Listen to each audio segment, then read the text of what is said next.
Bismillahirrahmanirrahim. Assalamualaikum warahmatullahi wabarakatuh. Alhamdulillah. Allahumma salli ala Sayyidina Muhammad wa ala ali Sayyidina Muhammad.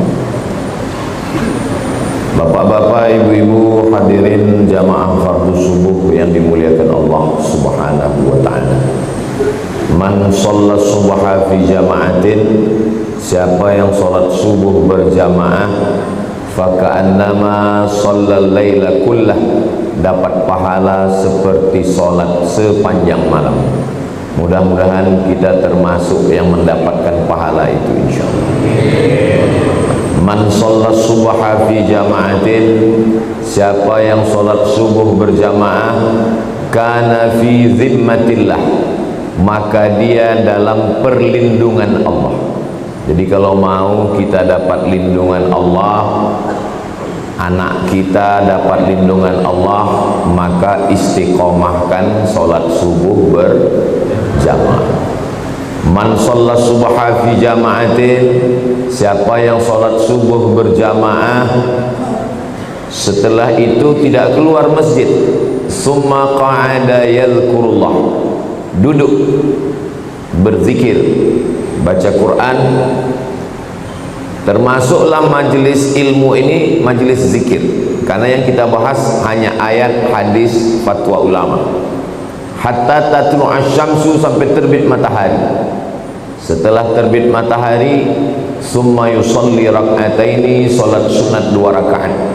Namanya salat sunat isyraq, pakai qaf. Nama waktunya syuruq, nama salatnya isyraq. Usalli sunnatal isyraq rak'ataini lillahi ta'ala. Kanat lahu ka ajri hajjatin wa umrah, dapat pahala seperti haji dan umrah.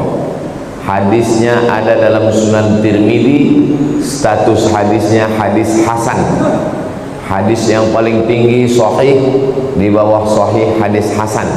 Tidak ada ikhtilaf antar ulama tentang hadis hasan. Jadi nanti kita selesai ini, kita melaksanakan salat sunat isyraq masing-masing, tidak berjamaah. Mudah-mudahan kita dapat pahala seperti haji dan umrah insyaallah. Amin ya rabbal alamin. Subuh ini kita tidak hanya sekedar sholat, tapi juga kita menyambung tali silaturahim. Saya sampai di Mesir tahun 98. Di sini ada ustadz guru kita, kakak kelas saya yang lebih dulu setahun dari saya. Dia sampai di Mesir 97. Beliau adalah Ustadz Mar Sofwan. Itu kakak kelas saya. Ada yang lebih dulu lagi, Ustadz Mar Sofwan sampai 97, beliau 92. Namanya Ustadz Haruna Hashim. Tapi kalau kami duduk bertiga, wajah dia yang paling muda. Ini doanya belum dia ijazahkan lagi ke kami. Hadir juga bersama kita subuh ini sahabat Ustadz Abdul Somad. Jadi di setiap provinsi itu ada tim.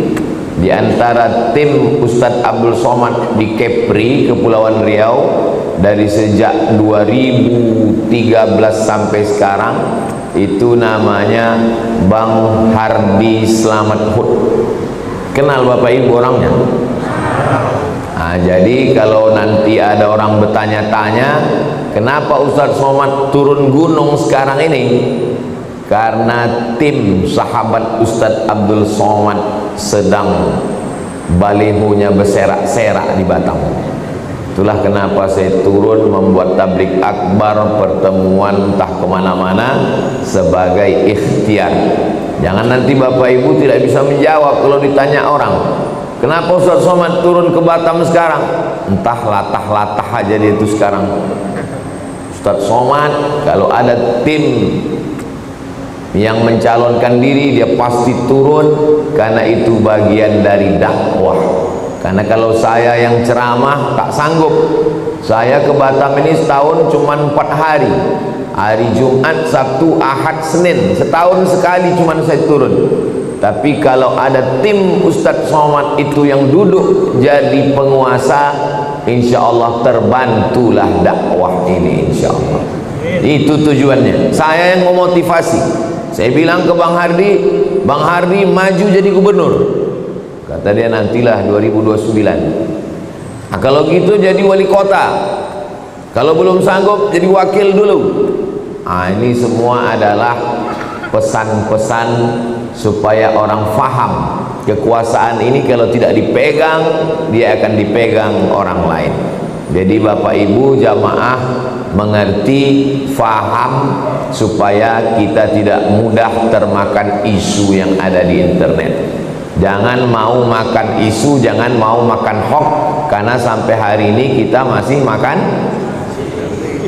nasi. Terserahlah mau makan lontong, mau makan mie, lendir, yang penting jangan makan isu, makan hoax. Yang mau kita bahas subuh ini adalah perjalanan kita berikutnya. Kalau haus, minum. Kalau lapar, makan. Kalau kepanasan, hidupkan kipas, hidupkan AC. Kalau kedinginan, pakai jaket. Selalu ada langkah antisipasi. Nah, yang mau kita hadapi ke depan ini apa?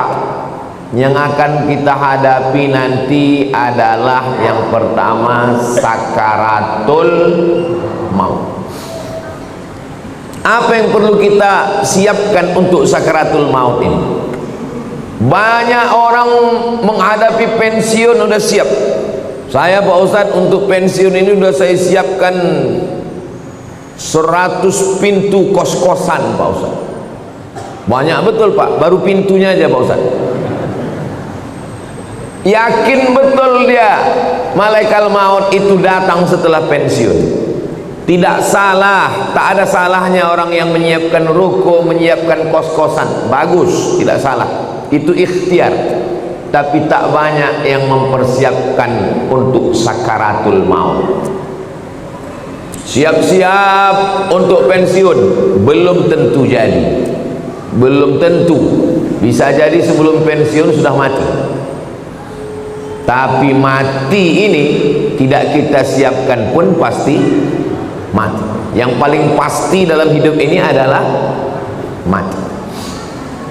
Apa yang kita siapkan untuk sakaratul maut itu? A'udzubillahi minasyaitonir rajim.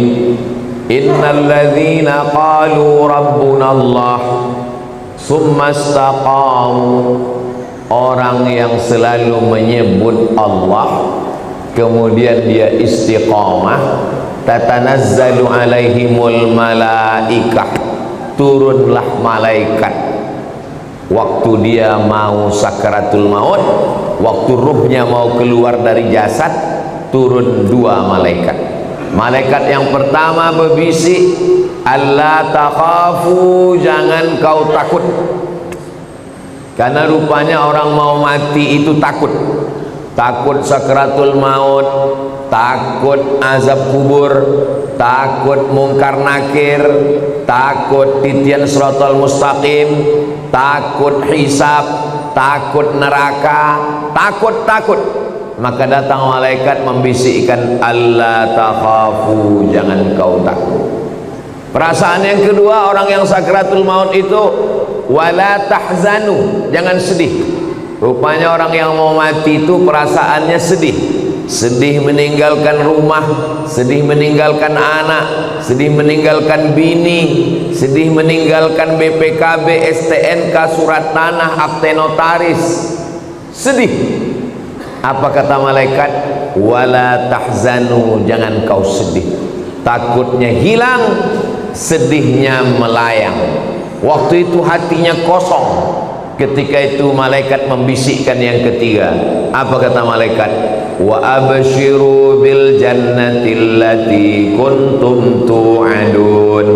Berbahagialah engkau mendapatkan surga yang dijanjikan Allah Subhanahu wa taala. Mudah-mudahan kita termasuk yang mati husnul khatimah, insyaallah. Apa syaratnya?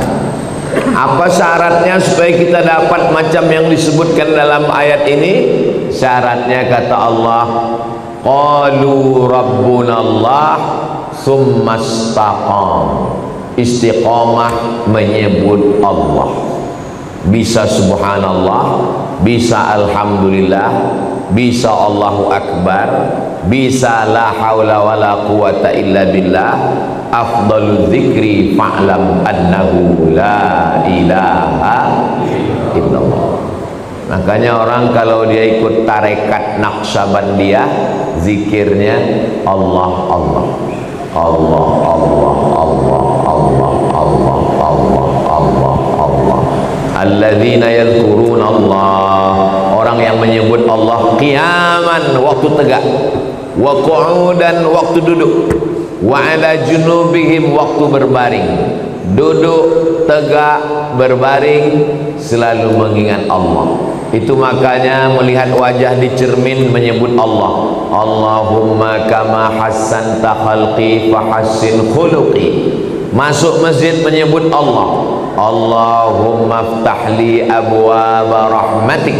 Keluar masjid menyebut Allah. Allahumma inni as'aluka min fadlik. Masuk ke WC menyebut Allah. Allahumma inni a'udzubika minal khubuthi wal khaba'is. Mau tidur menyebut Allah. Bismika Allahumma ahya. Yang dibaca mau tertidur dia. Jadi kalau mau husnul khatimah, jangan berhenti menyebut Allah Allah Allah, subhanallah walhamdulillah la ilaha illallah wallahu akbar. Macam mana sakitnya mati itu? Nabi Isra Mi'raj berjumpa dengan yang orang sudah mati beribu tahun. Sudah berapa lama kalian mati? Ribuan tahun. Macam mana rasanya mati itu? Macam kambing dikuliti hidup-hidup, macam mata kail pancing ditarik dari kulit yang basah, macam tebasan pedang beratus kali di tempat yang sama. Makanya kita selalu berdoa dalam doa selamat, Allahumma hawwin alaina fi sakaratil maut. Ringankan kami waktu sakaratul maut. Tulis di YouTube itu sakratul maut titik. Nampak nanti orang yang mati, pembawa acara TV mati, orang sedang pidato mati, yang paling banyak mati orang yang sedang angkat berat, rupanya tak tahan jantung itu mati, orang sedang jogging mati. Nah, jadi mati ini kapan saja bisa terjadi. Apakah orang yang mati semalam itu sehari sebelumnya sadar dia mau mati? Tidak. Tiba-tiba aja datang kematian itu. Wajaa, datang dia sakratul mauti bil haq. Dia datang tiba-tiba. Hari ini kita usap kepala anak yatim, besok pagi kepala anak kita diusap orang sebagai anak yatim. Hari ini saya bicara mati, bisa jadi belum selesai tausiah ini saya sudah mati. Maka jangan pernah takut cerita tentang mati, karena kita semua akan mati. Kita sekarang hidup, resiko hidup adalah mati. Takut hidup, takut mati, jangan hidup. Takut mati, jangan hidup. Takut hidup, mati saja. Karena ketika kita berani menghadapi hidup, berarti kita sudah berani menghadapi mati. Yang kita persiapkan itu adalah mati dengan husnul khatimah, insyaallah. Apa yang sering kita dengar, apa yang sering kita tengok, apa yang sering kita pikirkan, itulah yang akan datang waktu sakaratul maut. Terlentang kita di masjid ini, maka yang kita tengok adalah alhamdulillah, alhamdulillah, alhamdulillahi rabbil alamin. Itu maka kaligrafi ditulis di dinding. Supaya apa? Supaya mata menengok, Kalau bawa mobil dari Makkah ke Madinah, dari Makkah ke Jeddah, di pinggir jalan, subhanallah walhamdulillah la ilaha illallah wallahu akbar. Kenapa di pinggir jalan itu ditulis? Supaya kalau mati husnul khatimah. Beda tempat kita, di pinggir jalan yang tulis iklan es krim sama skincare. Makanya matinya bukan nyebut Allah, kredit. Apa yang sering kita dengar, apa yang sering kita tengok, apa yang sering kita pikirkan, itulah yang akan datang waktu sakaratul maut. Ada orang koma di masjid di Rumah Sakit Cipto Mangunkusumo Jakarta. Koma, belum titik lagi, masih koma, tidak sadar-sadar. Kata dokter, bawa orang ini ke rumah karena sudah tak ada harapan hidup. Ini tinggal menunggu aja lagi. Obat sudah tak ada, sampai masanya mati ini nanti. Akhirnya anak istrinya pun dah menyiapkan mau bawa pulang ke rumah. Begitu mau dibawa pulang ke rumah, tiba-tiba duduk dia. Dokter pun terkejut, anak bininya pun terkejut. Kok sadar dia lagi? Akhirnya ditanyalah orang ini, "Bapak kan koma?" "Iya." "Di dalam koma itu apa yang Bapak rasakan?" "Aku tak ingat apa-apa." "Terus kenapa tiba-tiba sadar?" "Tiba-tiba datang Ustadz Somad." "Apa kata dia?" Ditanyanya saya, "Kapan kau buat tablik akbar?" Akhirnya saya pun terduduk. Pokoknya nanti kita buat tablik akbar di kampung. Akhirnya dibuatnya lah acara di tepi Danau Maninjau. Nama acaranya Pulang Basamo. Akhirnya saya datangi bapak ini, dia dari Jakarta. "Apa betul bapak koma di Rumah Sakit Cipto Mangunkusumo?" "Betul Pak Ustaz." "Terus dalam koma itu apa yang bapak rasakan?" "Tiba-tiba Ustaz datang bertanya ke saya, 'Kapan tablik akbar?' Itulah saya terduduk sadar tuh Pak Ustaz. Lama saya menung. Jangan-jangan aku ini udah wali. Dua gendangnya, kalau tak wali murid, wali kelas. Saya ini orangnya rasional. Saya selalu penasaran, kenapa bisa saya datang ke dalam komanya itu. Lalu saya tanya dia, "Bapak kalau pagi apa yang Bapak lakukan?" Saya hidupkan handphone, saya dengar tonton YouTube Ustaz. "Oh." "Kalau Bapak sampai di tempat kerja apa yang Bapak lakukan?" "Kalau sedang kosong saya tonton lagi YouTube Ustaz." "Kalau Bapak mau tidur malam apa yang Bapak lakukan?"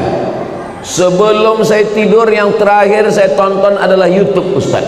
Baru saya paham, apa yang selalu ditonton itulah yang dibawa ke alam bawah sadar, itulah yang datang waktu tidur dan waktu koma, dan itu juga lah yang datang waktu husnul khatimah insyaallah. Rasional, masuk akal. Tanyalah sama pakar-pakar psikologi, kenapa bisa itu yang terbawa-bawa. Makanya bapak-bapak pikirkan yang bagus-bagus aja, jangan pikirkan yang waktu SMP SMA dulu. Mau dia mengigau tuh bawa ke malam, tiba-tiba udah sambal belacan aja di muka. Maka saudaraku yang dimuliakan Allah subhanahu wa ta'ala, kalau yang kita pikirkan itu adalah akhirat, yang kita pikirkan itu adalah nama Allah, maka insya Allah kita semua mati dalam keadaan husnul khatimah. Nah, ruh kita keluar dari hembusan. Makanya orang yang mati itu biji matanya terbuka. Semua orang yang mati biji matanya terbuka. Apa yang ditengok waktu mata terbuka? Yang ditengok itu adalah ruh keluar dari mulut dan hidung. Dulu ruh itu masuk ke dalam jasad ini dihembuskan. Wa nafakhtu fihi min ruhi, aku hembuskan ruh. Rahaya ruhu, pergi berhembus. Ruh itu artinya pergi dan datang berhembus. Maka waktu datangnya berembus, perginya pun berembus. Ruh itu berjalan dari mulai ujung kaki sampai ke betis, naik ke lutut, naik ke paha, naik ke pinggang, terasa dingin, sejuk di kaki. Kalau ada bapak ibu yang udah merasa agak sejuk di kaki, tak lama lagi itu. naik dia ke atas, naik dia ke atas, naik dia ke atas, keluar dia dari mulut, biji mata menengok ruh itu keluar, maka datang orang lain memejamkan mata kita. Bismillah wa ala millati Rasulillah, inna lillah wa inna ilaihi raji'un. Menggerakkan tangan ringan, menggerakkan lidah ringan. Yang paling ringan adalah menggerakkan kelopak mata. Inilah yang paling ringan. Tapi waktu kita sakratul maut, jangankan menggerakkan tangan, jangankan menggerakkan bibir, menggerakkan kelopak mata pun tak bisa. Terbuka.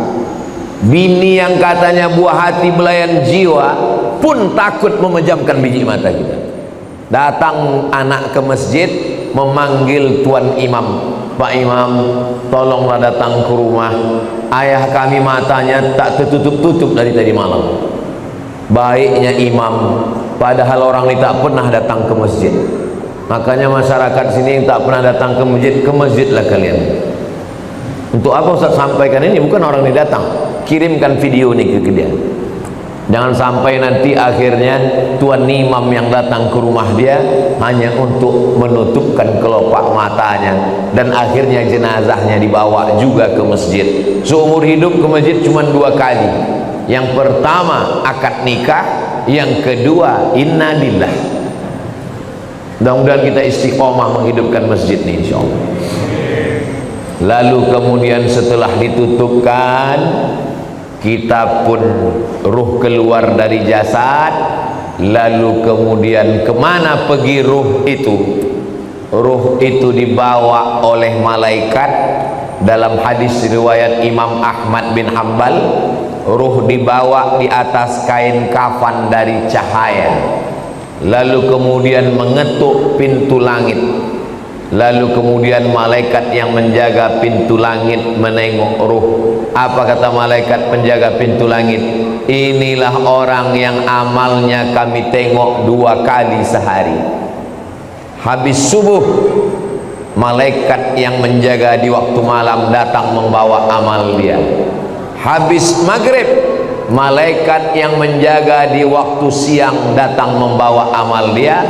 Amalnya kami tengok 2 kali sehari, tapi orangnya baru ini kami jumpa. Itulah makna orang yang dirindukan oleh para malaikat. Kam min masyhurin fil ardi walam yakun ma'rufan fis sama. Berapa banyak orang yang masyhur di bumi, viral, tapi malaikat di langit tak pernah kenal dengan dia. Tapi berapa banyak orang yang di dunia tak viral, tak dikenal orang, tak punya akun Facebook, Twitter, WhatsApp, tapi malaikat-malaikat penjaga pintu langit sudah lama merindukan dia, karena malaikat selalu membawa amal-amal dia. Mudah-mudahan amal-amal kita termasuk yang selalu lalu lalang di lalu lintas langit, dan orangnya masih di bumi, masyhur di bumi, masyhur juga di langit. Tak perlu masyhur di bumi, yang penting masyhur di antara malaikat penjaga pintu langit insyaallah. Amin ya rabbal. Ini malaikat yang ikut sholat subuh bersama kita ini, habis itu dia bawa amal kita. Lalu malaikat penjaga pintu langit menengok, oh amal si fulan tahajud tadi malam, amal si fulan sholat sunat hajat tadi malam, amal si fulan berzikir tadi malam, amal si fulan sholat subuh berjamaah.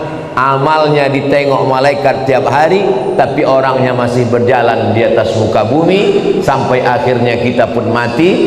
Lalu ruh itu dibawa oleh para malaikat. Kenapa ada orang yang waktu penutup mukanya dibuka tersenyum? Kata Ustaz Somad, mati itu sakit. Kenapa ada orang yang mati tersenyum? Karena sebelum dia mati, malaikat mengepakkan sayapnya, lalu di sayap itu dia sudah menengok tempatnya di surga.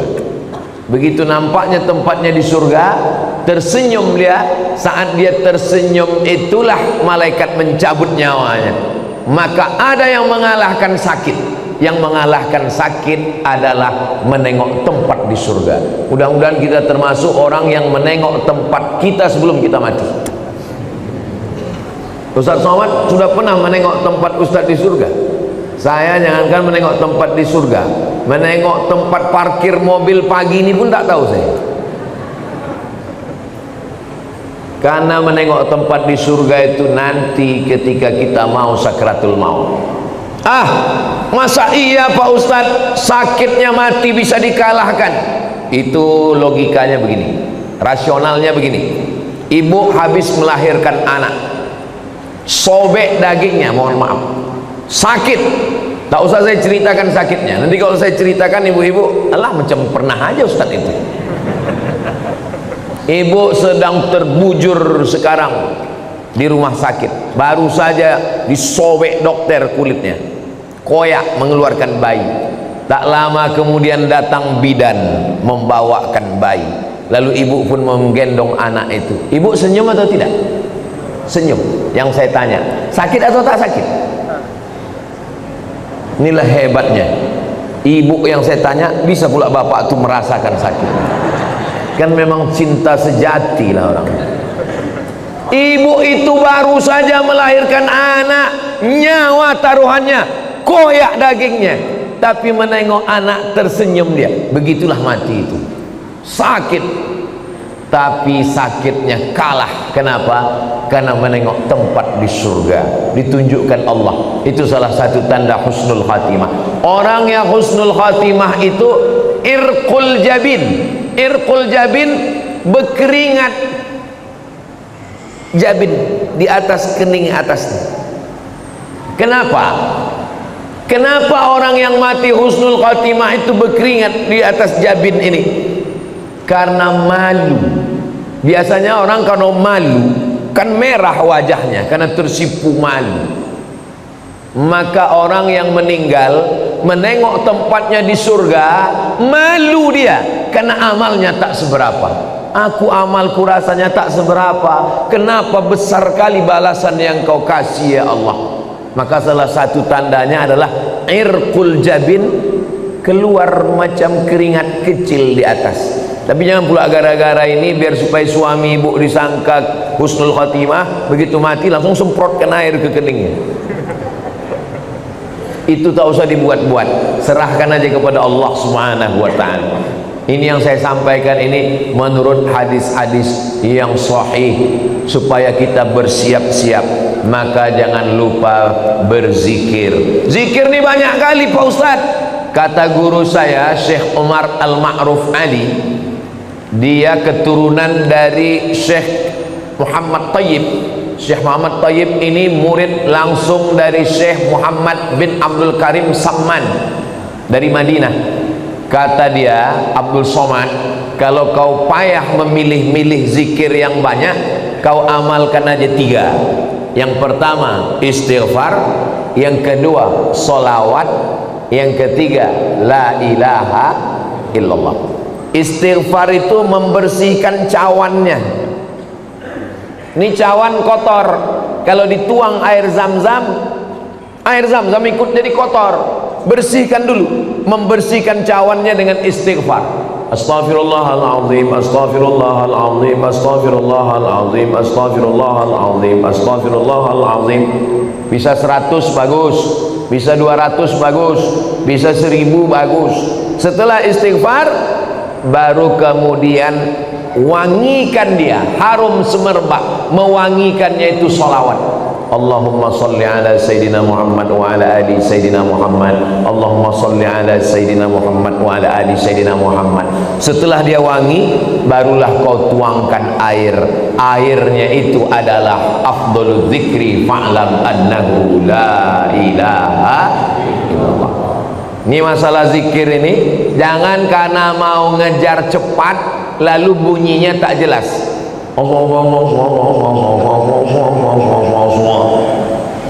Astaghfirullahaladzim, astaghfirullahaladzim, astaghfirullahaladzim. Ada orang beristighfar pakai lagu, astaghfirullah rabbal baraya. Bagus, tak salah. Ada orang istighfar pakai suara, astaghfirullahaladzim, astaghfirullahaladzim, astaghfirullahaladzim. Bagus. Saya Pak Ustadz lebih khusyuk kalau dalam hati. bagus.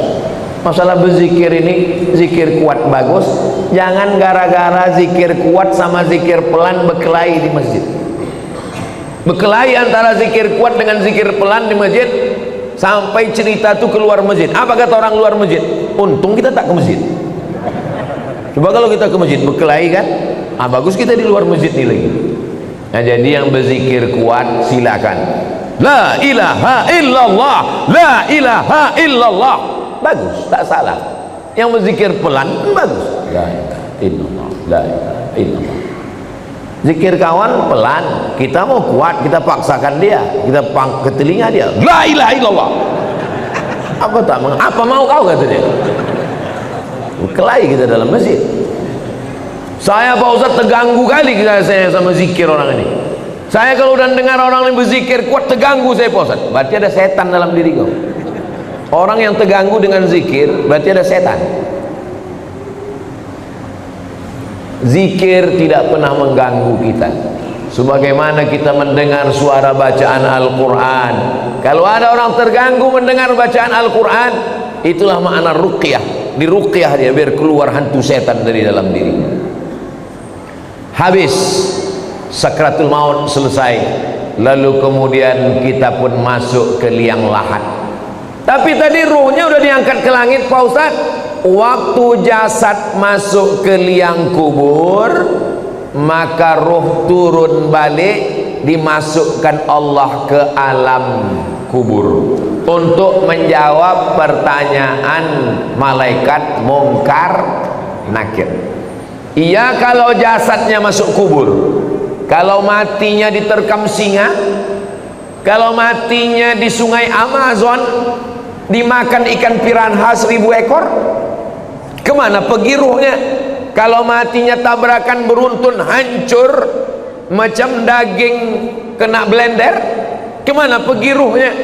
Maka nama alamnya adalah alam barzakh. Dia tidak disebut dengan dunia karena dia sudah mati. Dia tidak disebut dengan akhirat karena dunia masih ada. Pemisah antara dunia dengan akhirat namanya alam barzakh. Tengok dalam surat Ar-Rahman, bainahuma barzakhul la yabghiyan. Jadi ruh yang sudah diangkat ke langit diperkenalkan ke malaikat, diturunkan balik masuk ke dalam jasad untuk menjawab pertanyaan Munkar Nakir. Setelah itu ruh dalam genggaman kudrat iradat kuasa Allah Subhanahu wa ta'ala, maka ruh menantikan amal yang mengalir. Apa yang perlu kita siapkan? Yang perlu kita siapkan yang pertama, ilman 'allamahu wa nasyara. Ketika di alam barzah disebut alam kubur, yang kebetulan ada kuburnya. Kalau kebetulan tak ada kuburnya, alam barzah, mati hanyut, mati tabrakan, mati hilang, maka alamnya alam barzah. Selama di alam barzah itu apa yang mengalir? Yang pertama mengalir adalah ilman 'allamahu wa nasyara. Ustadz Marsofwan ceramah, ada program subuh, apa subuh apa namanya Ustaz? Pejuang Subuh Nongsa, dilanjutkan oleh anak-anak pejuang subuh Nongsa, mengalirlah pahalanya ke beliau. Bang Hardi Hud dosen sampai ke Indragiri Hilir, dosen sampai ke Sungai Guntung, mengajar ke sana kemari, mengalirlah pahalanya. Ustadz, tapi kami ini tak ustadz, kami ini bukan buya, kami ini bukan profesor Pak Ustadz, ilmu apa yang mengalir? Bapak jangan lupa ajarkan Al-Fatihah ke anak, ibu ajarkan Al-Fatihah ke anak. Saya hatam alif-alif, hatam Quran, guru pertama saya emak saya. Jadi sampai hari ini kalau saya ngajar di mana-mana, itu pahalanya mengalir ke almarhumah emak, ke almarhum ayah saya. Maka ibu kalau tak sempat, bapak kalau tak sempat, ajarkan Al-Fatihah ke anak, supaya anak sholat subuh, zuhur, asar, maghrib, isya, tahajud, witir, duha, dia baca Al-Fatihah, mengalir ke kita semuanya. Saya Pak Ustadz sempat juga mengajarkan beberapa ilmu Pak Ustadz. Ilmu apa yang Bapak ajarkan? Ilmu santet. Minta ampunlah kepada Allah, mudah-mudahan lupa murid-murid itu, tak diamalkannya lagi, taubat dia. Itu maka sebelum mengajar tuh ajarkan yang baik-baik. Saya berharap ceramah ke sana kemari, mudah-mudahan ini diamalkan jamaah, mengalir ke alam barzah saya insyaallah. Amin. Walaupun amal yang sikit aja, amal sikit yang diamalkannya. Bismillahi tawakkaltu 'alallah la haula wala quwata illa billah. Mengalir. Yang pertama mengalir ilman 'allamahu wa nasyarahu. Yang kedua, waladan salihan tarakahu, anak soleh yang ditinggalkan.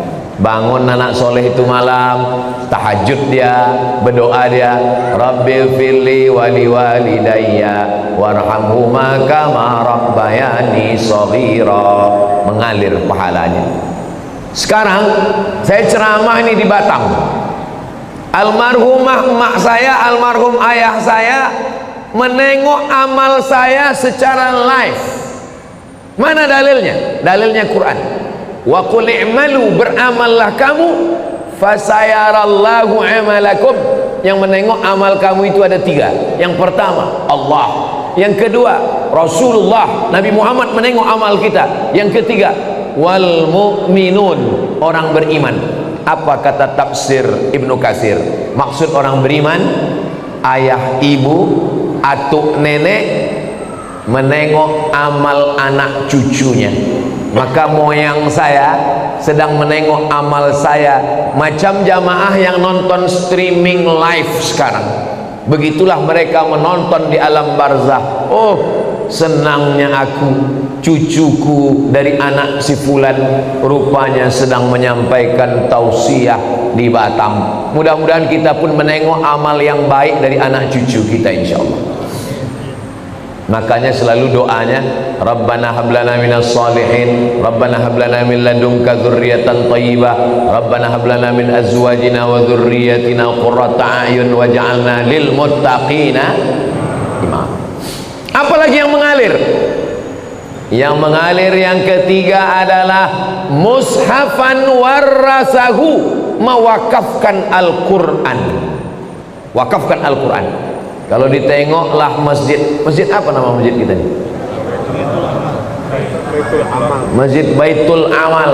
Nah, itu wakaf Qurannya, masya Allah. Kalau ditengok dari susunannya nampaknya Quran ini tak pernah dibaca ini. Janganlah begitu Pak Ustaz. Ini Quran ini disusun rapi ini karena mau pengajian subuh ini. Kalau tidak ada pengajian tunggang langgang lintang pukang juga Quran ini. Itu yang mewakafkan Quran ini meninggal orangnya. Kenapa ada tradisi wakaf surat Yasin tempat kita? Karena orang dulu susah, tak ada duit, maka tak bisa dia mewakafkan Quran, diwakafkannya surat Yasin. Tapi yang paling bagus Quran. Waktu almarhumah mak saya meninggal, saya teleponlah penerbit Syamil di Bandung. Assalamualaikum penerbit Syamil. Waalaikumsalam. Mak saya meninggal, saya mau mewakafkan Quran. Berapa Pak Ustadz? 1000 eksemplar berapa ya? Kalau untuk somat, Ustadz Somat gratis kata dia. Kalau gratis 2000 lah saya bilang. Kalau 2000 bayar Pak Ustadz. Kalau bayar saya minta 5000. Saya minta 5000. Habis itu saya kirim ke masjid-masjid, ke pesantren. 5000 kita kirim, mustahil ke 5000 nya itu tak dibaca orang. Makanya kalau kita di Masjidil Haram, Masjid Nabawi, keluar Masjidil Haram, di pintu masuk Zam-Zam Tower itu ada orang jual Quran. Haji, wakaf haji, wakaf haji, wakaf. Apa maksudnya itu? Mewakafkan Al-Quran. Tapi kata ulama, bukan cuma wakaf Quran, wakaf kitab fikih, wakaf kitab agama, wakaf kitab Riyadhus Shalihin, wakaf kitab, itu juga sampai kepada Allah, sampai disampaikan Allah kepada kita. Maka baca Quran ini supaya mengalir kepada orang yang mewakafkannya insyaallah. Yang keempat, apalagi yang mengalir? Masjidan banahu, membangun masjid. Siapa yang mewakafkan tanah ini, yang mewakafkan masjid ini? Tak bisa saya membangun masjid utuh, satu masjid Pak Ustaz. Tak bisa membangun satu utuh masjid, isi aja kantong-kantong tuh. Itu yang mengisi kantong tuh, itu mengalir tuh. Yang tak mengisi, nah innalillah lah kalian. Duit yang disimpan di bank, ditabung 3 miliar, mati kita, Bapak, kalau duit kita 3 miliar, mati kita, itu mereka udah siap untuk memakai. Yang mendapat warisan siapa? Istri dapat 1/4 kalau tak ada anak. Kalau ada anak 1/8. Anak laki-laki dapat 2 kali bagian anak perempuan. Habis. Mereka menunggu kita cuma 4 bulan 10 hari. Habis 4 bulan 10 hari, dia pun dipinang oleh brondong manis. Tapi duit yang dimasukkan ke kresek, ke kotak, inilah yang akan mengalir. Mohon maaf jangan tersinggung dengan cakap saya tadi. Maksud saya yang memasukkan duit secara cash. Tapi jamaah masjid Baitul Amal ini banyak juga tidak langsung masuk duit karena mereka pakai transfer banking. Nah, jadi dia langsung tit. Habis terkirim baru dia menangis. Kalau ditanya, kok menangis kenapa? Teringat ceramah Ustaz Somad tadi? Tidak, salah ketik aku tadi. Rencanaku mau ngetik nolnya 5, rupanya terketik 6 pula. Kalau 5 kan 100.000, terketik 6 1.000.000. Padahal kalau mati tabungan ada 100 juta, yang terkirim 1 juta, mati yang dibawa yang 1 juta atau yang 99? Yang 1 juta itulah yang menolong. Itu kalau terketik 1 juta, kalau termasukkan 2.000, sedang parkir aja sekarang udah 3.000, kencing 5.000. Apa yang kita siapkan untuk alam barzakh? Apalagi yang mengalir yang kelima? Yang kelima, baitan libni sabil banahu, membangunkan rumah untuk ibnu sabil. Kalau zaman dulu ibnu sabil ini musafir yang putus belanja. Kalau zaman sekarang ada anak-anak dari pulau mau kuliah ke Batam, tapi untuk uang kos mahal, cari tanah kosong, bangunkan kos gratis untuk anak berprestasi. Itu sampai hari kiamat itu mengalir. Buatkan rumah, buatkan pondok pesantren, buatkan rumah Quran, buatkan asrama, buatkan kelas, mengalir sampai hari kiamat. Yang keenam, nahran ajrahu, mengalirkan air. Buatkan sumur bor, pergi ke pesantren, buat sumur bor. Berapa santri di sini Pak Kiai? Santri ada 1.000 orang Pak. WC-nya berapa? 3. Buatkan WC, buatkan sumur bor, mandi anak-anak di situ, berwuduk dia, minum dia, mencuci dia, mengalir pahalanya. Saya waktu kecil dibawa emak saya ke sawah. Di tepi sawah itu ada sumur. Kata emak saya, ini sumur wakaf atuk kau dulu. Anak kecil, anak SD, saya tak paham. Apalah atuk nih bewakaf sumur? Sekarang baru saya paham setelah membaca hadisnya. Rupanya orang tua-tua dulu tahu hadis ini mewakafkan sumur. Di tempat kita sekarang tak usah lagi wakaf sumur karena air sudah banyak-banyak. Bukan lagi kota bertuah, kota berkuah. Saking banjir bandang. Maka cari yang kira-kira diperlukan umat, maka itu diwakafkan. Tong air besar, mesin air besar, filter saringan air. Nah, itu juga termasuk dalam golongan amal yang keenam. Amal yang ketujuh mengalir. Apa amal ketujuh mengalir? Shadaqatan akhrajaha fi sihhatihi wa hayatihi yalhaquhu ba'da mautihi. Sedekah yang dia keluarkan waktu masih sehat. Kenapa sehat? Karena kalau udah sakit orang memang udah ingat mati. Semualah ambillah ya Allah. Tapi kalau waktu sehat, bakhil, bin medit, bin pelit, bin kikir, bin kedekut. Tapi kalau masih sehat, orang pelit. Waktu masih sehat itu dia berikan, dia kasihkan, maka itulah yang akan menolong dia di hadapan Allah Subhanahu wa ta'ala. Imam Syafi'i meninggal 204. Imam Syafi'i meninggal 204. Sekarang tahun 1445, 1446. Berarti Imam Syafi'i di alam barzah sudah 1200 tahun lebih, 1240 sekian tahun lebih. Sedangkan umur Imam Syafi'i di dunia cuman 54 tahun. Lahir di Gaza, Palestina 150, meninggal di Mesir tahun 204. Di dunia cuman 54 tahun, di alam barzah 1200 tahun. Imam Al-Ghazali meninggal 505, sekarang udah 1446. Berarti di alam barzah sudah hampir 1000 tahun. Maka kita ini lebih lama di dunia atau di alam barzah? Lebih lama di alam barzah. Apa yang sudah kita siapkan? Alhamdulillah. Bagi bapak ibu yang sudah menyiapkan 7 amal tadi, alhamdulillah. Saya alhamdulillah Pak Ustadz 7-7-nya udah siap, alhamdulillah. Saya Pak Ustadz baru 5 Pak Ustadz, alhamdulillah. Saya Pak Ustadz 1 pun belum, innalillah. Saya cuma bisa lewat ceramah. Tapi kalau Bang Hardi Hud jadi wakil wali kota dengan Cak Nur, itu ke-7 ini bisa dilaksanakan insyaallah. Amin. Yang pertama, apa tadi yang pertama ya? Yang pertama adalah ilman 'allamahu wa nasyarahu. Programnya sekolah mudah. Bisa. Guru fisika PNS, guru matematika PNS, guru kimia PNS, guru ngaji honorer. Coba angkat Honda. Kenapa tak Yamaha Pak Ustaz? Honda itu maksudnya honor daerah. Yang selama ini honornya 300.000, gajiannya 6 bulan sekali, dipotong sunat masal. Kenapa tidak dikasihkan dia pakai APBD? Bisa. Bisa apa tak bisa? Bisa.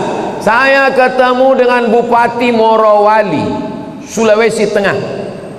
Bupati Morowali selama jadi bupati mengirim anak Morowali 70 orang ke Yaman, Tarim atau mau. Bisa. Pas makan dengan bupati saya tanya, betul Pak Bupati mengirim 70 anak ke Yaman? Betul Pak Ustaz. Bapak tanggung semua, ongkosnya, asramanya, kuliahnya, makannya, bersih semua ditanggung APBD. Dari mana duitnya Pak? Dari APBD dan dari Basnas. Bisa Pak Ustaz. Apa Bapak nggak takut ditangkap KPK? Saya sudah dipanggil Pak Ustaz. Pas dipanggil ditanya, kenapa banyak uang? Pendidikan adalah tanggung jawab negara. Nggak ditangkap Bapak? Sampai sekarang belum Pak Ustaz. Ini masalah keberanian aja. Untuk apa punya kekuasaan kalau tidak dipakai untuk amal jariah? Ilman 'allamahu wa nasyarahu. Bisa. Mushafan warasahu, mewakafkan mushaf, sangat bisa. Seluruh masjid dan musalla mendapatkan subsidi buku-buku fikih, akidah, akhlak, Quran, tafsir. Bisa pakai tanda tangan. Nah, bisa. Kalau saya ceramah, berapa masjid lah yang bisa saya isi? Tapi kalau tim UAS ini kita dudukkan, maka insya Allah amal jariah ini kita pun juga akan mendapatkannya insya Allah. Amin ya Rabbal. Jadi kalau ada orang mengatakan jangan bicara politik, di masjid hanya membahas tentang masalah zikir saja, sholat saja, habislah umat kita diambil orang. Umatnya umat kita, tapi suaranya diambil orang. Sama macam susu sapi.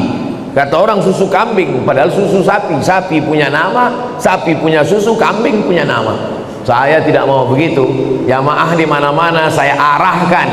Masalah dia mau dengar tidak dengar, yang penting saya sudah sampaikan. Kalau tuan pergi sholat Jumat, jangan lupa bawa kain. Kalau sudah ada tim Ustadz Somad, jangan lagi pilih yang lain. Allahu Akbar.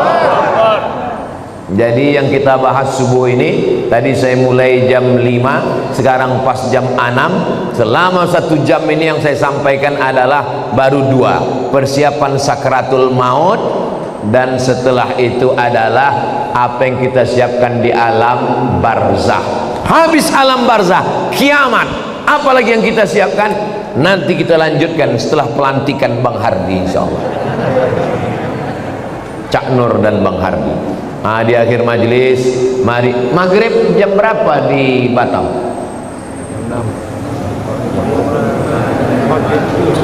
Jam 5.55. Jadi jam 5.55 sudah boleh sholat sunat isyraq. Kalau tak tahu jam berapa matahari terbit, untuk daerah Sumatera tidak sama dengan daerah lain.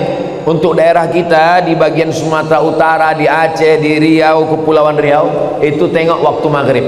Jadi kalau di Pekanbaru maghribnya jam 6:05, jam 6:05 sudah bisa sholat sunat isyraq. Kita jam 5.55 sudah bisa. Sekarang jam 6, maka kita sholat sunat isyraq. Di akhir majelis mari kita berdoa. Tolong sampai tanggal 27 ini doa tawassul. Cara berdoanya, ya Allah, berkat surat Al-Fatihah ini dudukkanlah sahabat Ustadz Abdul Somad, Bang Hardi Hud, Cak Nur dan Bang Hardi Hud menjadi pemimpin kami, insyaallah dia adil dan amanah. Ala hazihin niyah. Al-Fatihah. A'udzubillahi minasyaitonirrajim. Bismillahirrahmanirrahim. Alhamdulillahirabbil alamin. Arrahmanirrahim. Maliki yaumiddin. Iyyaka na'budu wa iyyaka nasta'in. Ihdinas siratal mustaqim, siratal ladzina an'amta 'alaihim ghairil maghdubi 'alaihim waladdallin. Amin. Allahumma shalli ala sayidina Muhammad wa ala ali sayidina Muhammad. Ya qadiyal hajat, engkau yang menunaikan hajat. Ya rafi'ad darajat, engkau yang mengangkat derajat. Ya man qada amran innama yaqulu lahu kun fayakun. Engkau yang dengan kun fayakun maka terjadilah segala sesuatu. Mudahkanlah urusan kami, urusan keluarga kami, urusan anak-anak kami, terutama urusan kepemimpinan wali kota, wakil wali kota Batam ini, ya Allah. Allahumma rzuqna imaman adila, berikan kami pemimpin yang adil, amanah, yang beriman, yang takut kepada Engkau, yang umat Nabi Muhammad sallallahu alaihi wasallam. Allahumma inna nas'aluka salamatan fid din wa afiyatan fil jasad wa ziyadatan fil ilmi wa barakatan fil rizqi wa taubatan qabla al maut wa rahmatan indal maut wa maghfiratan ba'dal maut. Allahumma hawwin alaina fi sakaratil maut wan najata minan nar wal afwa indal hisab. Rabbana atina fid dunya hasanah wa fil akhirati hasanah wa qina adzaban nar. Wa sallallahu ala sayyidina Muhammad wa ala alihi wa sahbihi wasallam walhamdulillahi rabbil alamin. Taqabbalallahu minkum minna wa minkum taqabbal ya karim. Salat sunat isyraq 2 rakaat. Usolli sunnatal isyraq raka'ataini lillahi ta'ala.